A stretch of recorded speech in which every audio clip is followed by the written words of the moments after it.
사랑과 은혜가 충만하신 하늘에 계신 하나님 아버지, 이 이른 아침에 주님의 말씀을 듣고자 다 줌으로 저희를 모아주셔서 주님 감사합니다. 아멘. 오늘 하루를 시작하면서 성령의 하나님께서 각자 저희에게 임하여 주시옵기를 아멘. 간절히 바라옵고나오며 목사님이 주님의 말씀을 대언하실 때 저희가 마음을 열고 귀로 들으면서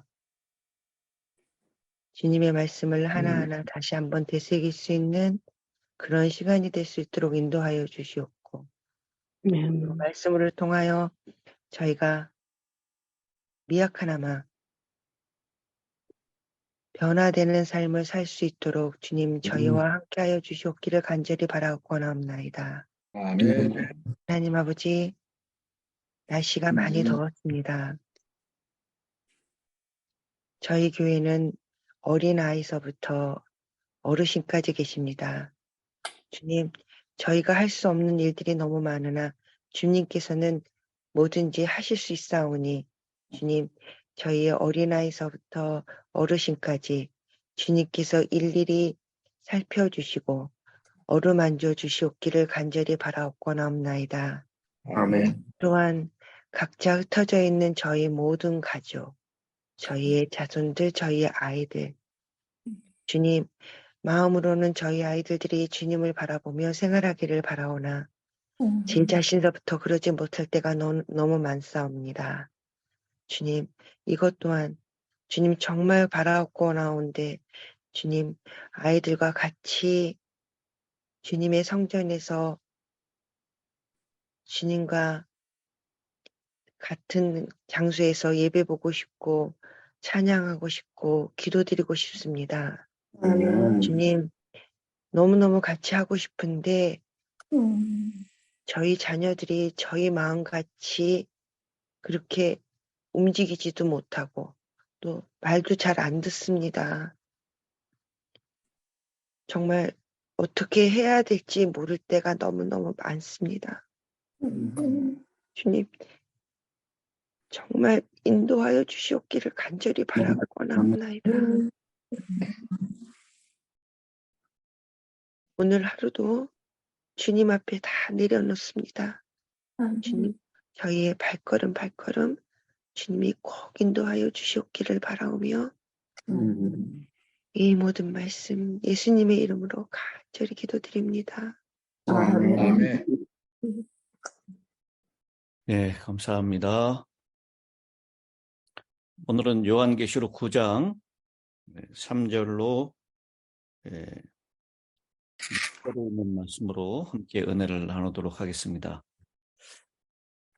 다섯째 나팔에 대한 이야기가 계속 이어지는데요. 9장 3절에 있는 말씀을 보겠습니다. 또 황충이 연기 가운데로부터 땅 위에 나오매 저희가 땅에 있는 전갈의 권세와 같은 권세를 받았더라. 이 다섯째 나팔에서 올라오고 있는 이 연기 가운데 올라오는 황충, 이것은 메뚜기입니다. 근데 메뚜기가 그냥 평범한 메뚜기가 아닌 것 같습니다. 메뚜기는 식물을 먹어치우긴 하지만 사람에게 해를 가하진 않죠. 근데 여기 다섯째 나팔에 나타나고 있는 이 메뚜기는 땅에 있는 전갈의 권세와 같은 권세를 받았다라고 했습니다. 전갈은 사람을 죽이게 하지는 못한다 그러죠. 전갈에 쏘이면 그 아픔이 사람이 느낄 수 있는 고통 가운데 가장 큰 아픔이 몰려온다라고 얘기를 합니다. 애굽에서 있었던 메뚜기 재앙을 생각나게 합니다. AD 8세기에 스페인의 수사였었던 베아투스는 이 황충의 상징을 바로 그의 시대에 북아프리카와 근동과 스페인을 휩쓴 모슬렘 아랍인들과 동일시한 것으로 전해집니다. 그의 시대 이후 많은 주석가들이 그와 유사하게 그 정체를 확인해 온 것으로 기록하고 있습니다. 그래서 이걸 역사적으로 해석하는 사람들은 이 황충이 바로 모슬렘의 군사적인 그런 확충, 그것으로 설명을 하고 있습니다. 이 황충은 사람들에게 굉장히 큰 고통과 극심한 고통과 어려움을 주는 것으로, 그 고통은 한동안 사람들의 정신을 빼앗아 버린다라고 얘기합니다. 이 황충인데 전갈의 권세를 받았다라고 하니까요. 이 전갈은 어두움과 악의 세력을 나타냅니다. 이 사단은 사람들에게 매혹적인 기회를 제시합니다. 사단은 사람들이 자기를 따르면 풍부한 쾌락과 부와 명예, 그리고 그들의 마음에 소원하는 모든 것을 얻을 것이라고 약속합니다. 그러나 사탄의 추종자들은 사탄이 많은 것들을 약속하지만 다시 자신의 통제하에 있는 사람들에게 고통을 주는 것이 그의 본성이라는 것을 신속히 간파합니다. 재미난 이야기가 하나 있죠. 물살이 빠른 강을 건너려고 강물을 지켜보고 있는 개구리와 전갈에 대한 이야기입니다. 이 강을 건너는 것은 개구리보다도 전갈에게 더 큰 문제였습니다. 그래서 전갈은 개구리 등을 타고 강을 건너게 해달라고 개구리에게 요청합니다. 근데 개구리는 아무래도 이 전갈을 등에 태우는 것이 꺼림칙하죠. 내가 왜 너를 내 등에 타도록 허락하겠니? 우리가 강을 절반쯤 건넜을 때 너는 나를 쏠 것이고 나는 물에 빠질 텐데 내가 왜 그런 짓을 하겠니? 전갈이 반격합니다. 네가 물에 빠지면 누구도 같이 빠져요. 전갈도 같이 빠질 텐데 내가 너를 쏘는 어리석은 짓은 하지 않을 거야. 이 전갈의 논리에 설득이 된 개구리가 전갈을 등에 업고 강을 건너기로 동의했습니다. 강을 절반 정도 건너갔을 때 물결이 확 치면서 깜짝 놀란 전갈이 개구리 등 위에서 개구리를 탁 쏘았습니다. 둘 다 빠져 죽게 되자 개구리가 항의했습니다. 왜 그랬어? 안 그런다고 약속했잖아. 그랬더니 전갈이 하는 말, 어쩔 수가 없었어. 쏘는 것이 내 본성이거든. 그래서 둘 다 빠져 죽었다라는 얘기입니다. 사단은요, 사람들에게 많은 것을 약속하고 사람들이 원하는 것을 줄 수 있다고 얘기하고 있지만 결국은 자기를 따르는 사람들에게 고통을 주는 것이 사탄의 본성이라는 것을 심하게 파악할 수 있게 될 것입니다. 사단이 걸어놓은 유혹, 곧 부정한 행위, 부정한 성행위, 다른 사람들을 위해 군림하는 권력, 재산의 축적, 이 모든 것들은 한순간의 쾌락과 기쁨을 주는 듯 하지만 불행과 고통으로 이끄는 결과를 가져옵니다. 사탄은 그 결과를 유쾌한 얼굴 뒤에 숨기려고 애를 쓰는 것입니다. 그러나 우리는 분명히 기억해야 할 것입니다.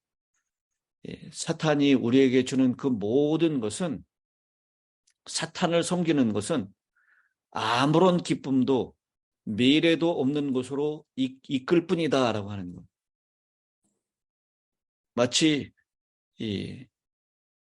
당시에 기독교를 해와 공기를 어둡게 만드는 그 어둠으로 등장한 이슬람교회, 그리고 이슬람교와 함께 이 세상을 온통 덮었던 무신론적인 철학, 무신론적인 사상, 이것이 사람의 마음을 기쁘게 하고 만족시킬 수 있을 것처럼 약속하지만 그 결국의 끝은 아무런 기쁨도 미래도 없는 것일 뿐이다라고 하는 것, 그것을 우리는 꼭 기억해야 할 것입니다. 9장 4절에 있는 말씀으로 이어집니다. 이르시되 땅의 풀이나 푸른 것이나 각종 수목은 해하지 말고 오직 이마에 하나님의 입맞지 아니한 사람들만 해하라 하시더라. 그 황충은 결국 여기 땅의 풀이나 푸른 것이나 각종 수목을 해하지 말라라고 얘기합니다. 이것은 그냥 단순한 식물을 표현하는 것이 아니고요. 하나님을 잘 믿는 백성들, 하나님께 속해 있는 성도들은 해하지 말라라고 하는 표현입니다. 왜냐하면 오직 이마에 하나님의 입맞지 아니한 사람들만 해하라. 그러니 하나님의 입맞은 사람들을 여기 땅의 풀이나 각종 수목이라고 표현한 것입니다. 그래서 메뚜기가 사람을 해하는 적은 없지만 이 다섯째 나팔과 함께 일어난 메뚜기, 이슬람 세력은 하나님을 해하지는 않았다라고 얘기를 하고 있죠.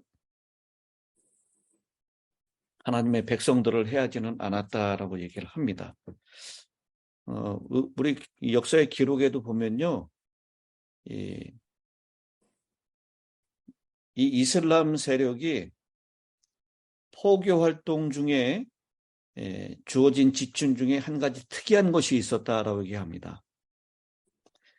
이 모하메드는 유대인과 그리스도인들을 아브라함과 예수의 참 하나님이신 알라 신을 섬기는 사람들로 생각하고 존중했습니다. 유대인들과 그리스도인들도 구약 성경을 신봉했기 때문에 그들을 성경의 백성으로 존중하였습니다. 그래서 이 이슬람이 조세를 바치는 한 그리스도인들을 핍박하고 죽이는 일은 하지 않았다라고 얘기합니다. 그런데 아시는 대로 이슬람 군대가 638년에 기독교와 유대교의 성지였던 예루살렘을 정복하고 예루살렘 성전이 있던 위치에 자신들의 사원을 건축했습니다. 그게 오늘날 황금도움이라고 불려지는 것입니다.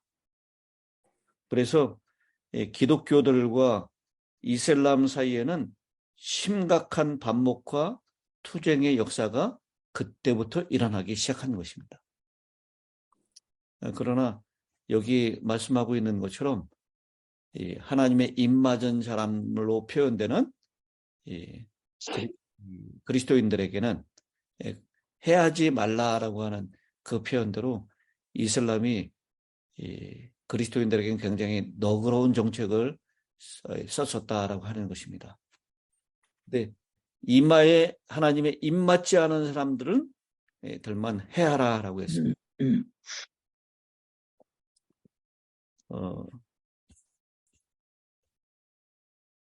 우리가 이것을 역사적으로 분명히 확인해 볼 수 있고요. 이슬람의 세력이 당시에 동로마 제국이었던 비잔틴 제국을 공격하는 이야기를 통해서 이 다섯째 나팔의 역사적인 실체를 우리는 확인해 볼 수가 있습니다.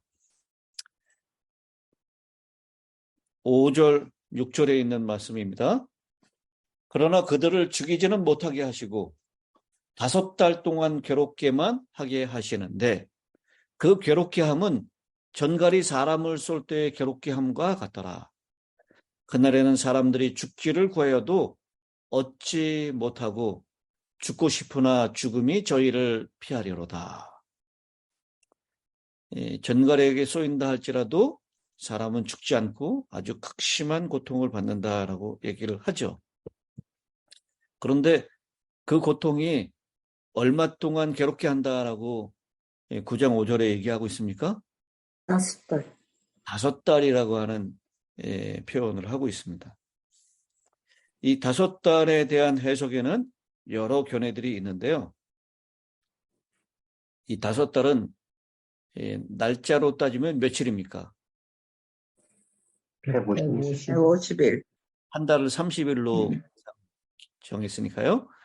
150일이 되고, 예언적인 기간은 1일이 1년이기 때문에 이 150일은 몇 년? 150년. 150년이 되는 것입니다.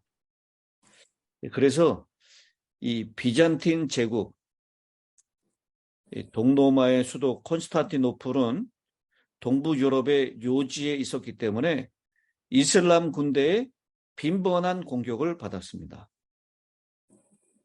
이슬람 세력인 사라센 제국이 동로마의 콘스탄티노플을 최초로 침공한 것은 674년이었으며 717년, 718년 두 차례 침공에서 수륙 양면으로 대대적인 침공을 하였습니다. 그리고 마지막으로 823년에 또 공격을 감행했습니다. 그래서 사라센 제국이 동로마 제국의 수도였었던 콘스탄티노플을 공격한 것이 674년부터 823년까지였기 때문에 그 기간이 약 150년이다라고 얘기를 합니다. 그래서 150년 동안 계속된 콘스탄티노플을 괴롭힌 것, 그것이 바로 이 5달 동안이다라고 그렇게 해석을 하는 것입니다. 또 다른 두 번째 해석은 에드워드 기븐 같은 역사주의 해석자들이 이 5달을 황충으로 대표되는 이슬람 세력이 콘스탄티노플을 함락하여 비잔틴 제국을 괴롭힌 AD 1299년부터 1449년까지로 해석을 한 것입니다. 1299년 7월 27일 오토만 투르크의 건설자 오토만은 동로마의 니코메디아를 공격하였고 그로부터 150년 동안 그러니까 1449년 7월 27일까지 그리스도교 국가들을 괴롭혔습니다. 이것을 윌리엄 밀러와 함께 재림운동을 펼쳤던 장로교회 목사였었던 조시아 리치가 1449년을 비잔틴 세력이 실제적으로 몰락한 연대로 보았습니다. 그래서 이 기간 동안에 오토만 투르크가 13만 명의 배교자를 처형했고 500만 명을 살해했다. 그래서 하나님의 임하에 임받지 않은 사람들은 해함을 받았다라고 하는 이 5째 나팔을 정확하게 성취시켰다라고 얘기를 하고 있습니다. 그 외에도 이 5째 150일이라고 하는 기간에 대한 여러 가지 해석, 우리 재림교회는 조시아 리치 장로교회 목사가 해석했었던 1299년부터 정확하게 1299년 7월 27일부터 1449년 7월 27일까지를 150일 그리고 그 뒤에 나오는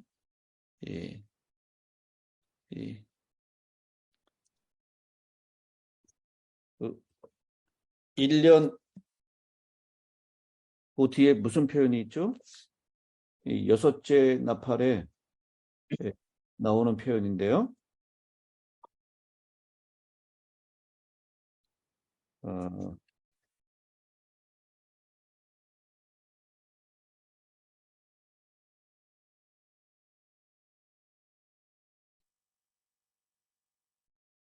지금 빨리 찾아지지가 않는데요.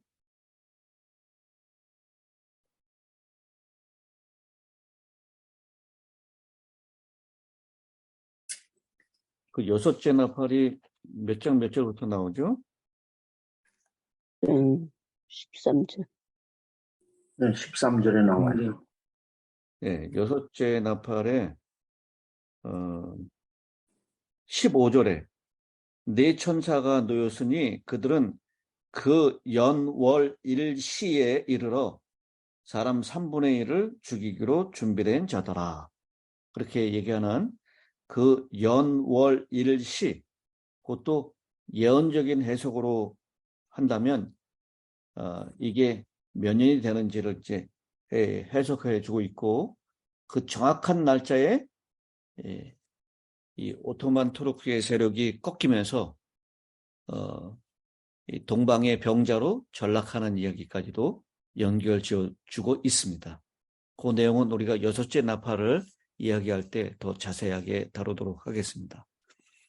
그래서 이 150일을 해석하는 그 해석을 우리 재림교에서는 1299년부터 1499년까지의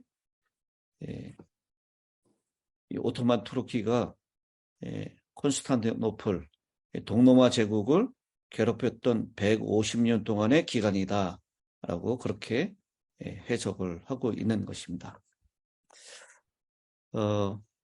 오늘 이 다섯째 나팔에 나오는 황충, 메뚜기 떼 같은, 그러나 전과 같은 쏘는 권세를 가지고 있는 이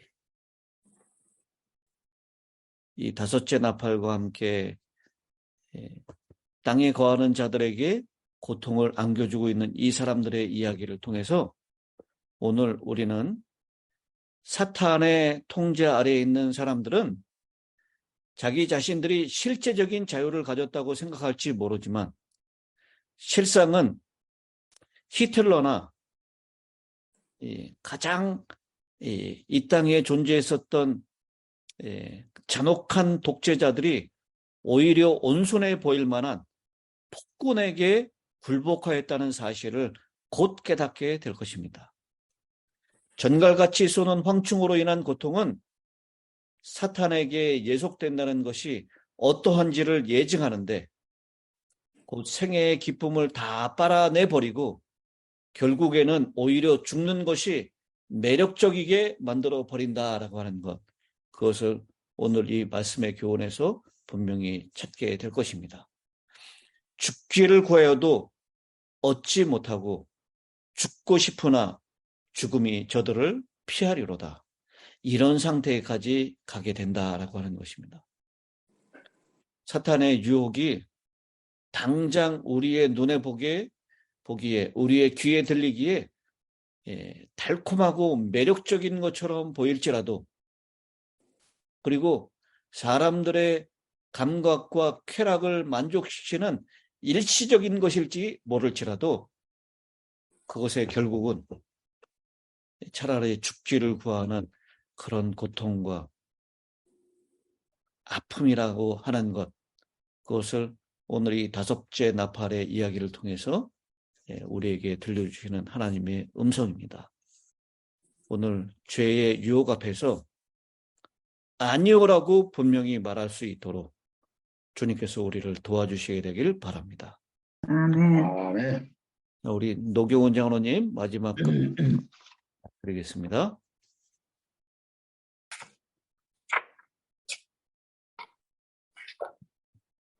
하늘에 계신 우리 아버지 하나님, 오늘 새날 이른 아침에도 신이 주님께서 거룩하신 성령으로 우리와 함께 하셔서 사랑하시는 종을 통하여 우리에게 주님의 심령을 풀어 설명해 주시고 우리 모두에게 세상을 이기는 이김에 대한 거룩한 말씀을 베풀어 주시오니 참으로 감사합니다. 오늘 한날 생애하는 중에 오직 주님을 신뢰하고 주님께서 저희들을 어디로 인도하시든지 감사와 기쁨과 희열에 넘친 믿음으로 주님과 함께 세상 모든 악을 대적하여 이기고 이김으로 아버지께 영광을 돌리는 사랑하는 우리 모든 길탑의 성도들과 이 땅에 남은 무리들이 되도록 축복하여 주셨기를 간절히 간구하고 기도하옵나이다.